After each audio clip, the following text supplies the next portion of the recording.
Good morning, ladies and gentlemen. You are in at the beginning of something amazing. The very best that London has to offer.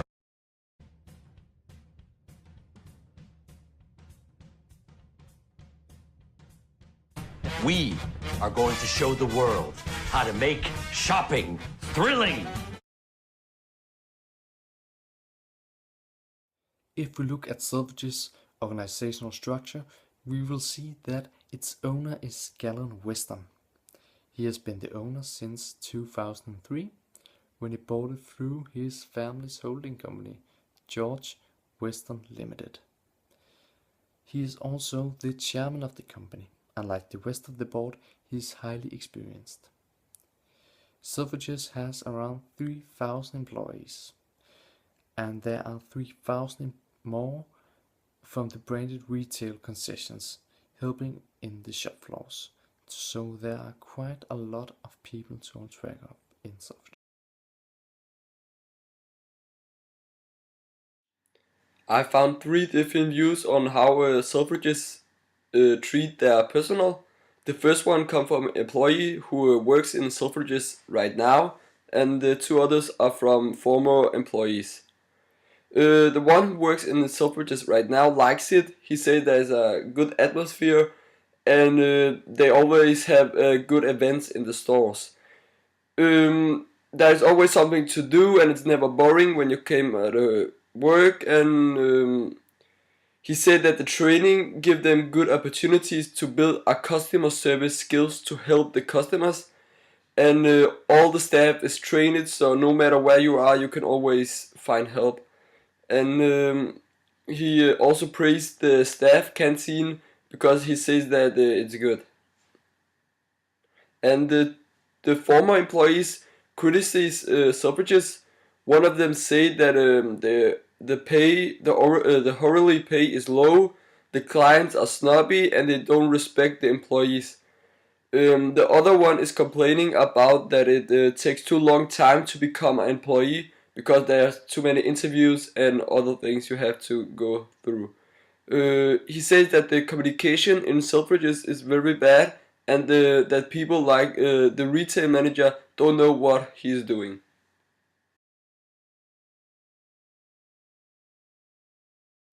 If you look at Selfridges' financial status, you will see that it's going quite tremendous for them. In 2012, they sold for more than £1.1 billion. That's 6.1% more than 2011. They had an operating profit of £134 million. That's their result without taking taxes. In 2013 though, they did even better. They sold for $1.9 billion and almost doubled their operating profit. They had £230 million. So it's going quite good for them. Suppliers and supply chains. Before the new disruption plan was made, they had a very bad disruption plan. They didn't have the flexibility to get what the customers wanted. They just bought the things that they thought was the right. The price from the manufacturers for the good was high compared to what you see how other big malls made their deals with the manufacturers. The board of the directors sat down and got a new disruption plan made. Selfridges have now the flexibility to quickly respond to the changes in value-added requests from the customers, so they can guarantee the best good for the customers. If Selfridges can see that they are a new brand where it's going well, they will get a deal with the producers, so they will get the good immediately to the customers.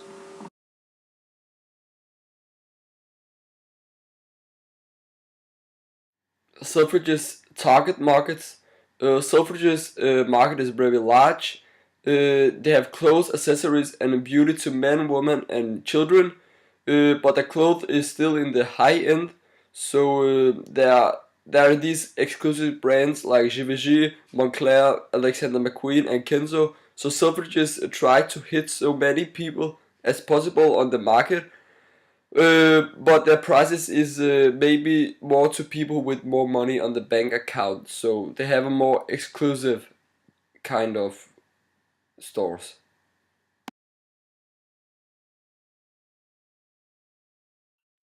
Selfridges competitors. Selfridges is a very large department store with many different products. They have almost all what the customer needs. Because of that, they also have many competitors. The biggest competitors are of course the other big department stores in London, in particular Harrods. And since Selfridges has been honored the title of world's best department store, you could also say that other candidates to the prize, such as Galeries Lafayette, is also a competitor. As many of Selfridges products are in the category of exclusive and expensive products, the luxury stores as Louis Vuitton, Gucci, Versace also are considered as competitors. Another competitor is international online web shops. Many people, including me, like to save time by buying online instead of actually going to the real shop. So overall, Selfridges is in a very competitive market, but I'll talk later about that in our SWOT analysis. Future prospect.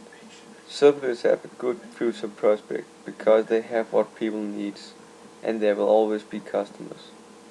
And when the financial crisis is down, people will use the mall a lot more because of the extra money the people will get.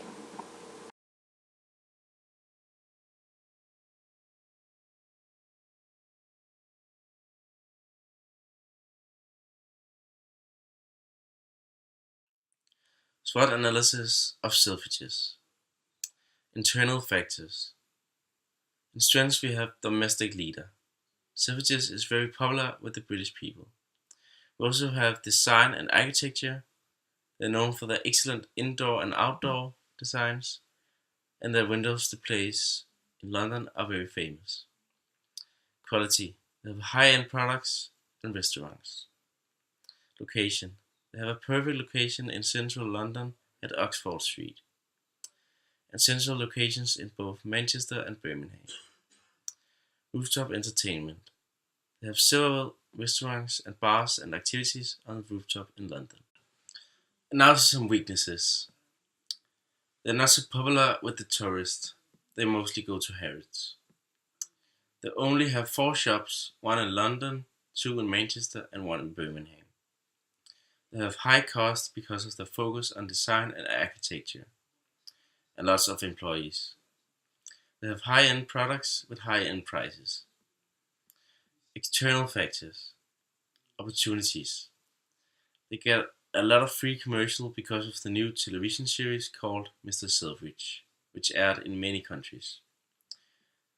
They could also expand the company to other countries, and of course, increase in global economy. Threats. There could be a lack of financial capacity because of the high cost. Increase in competition, web shop in particular, and decrease in global economy.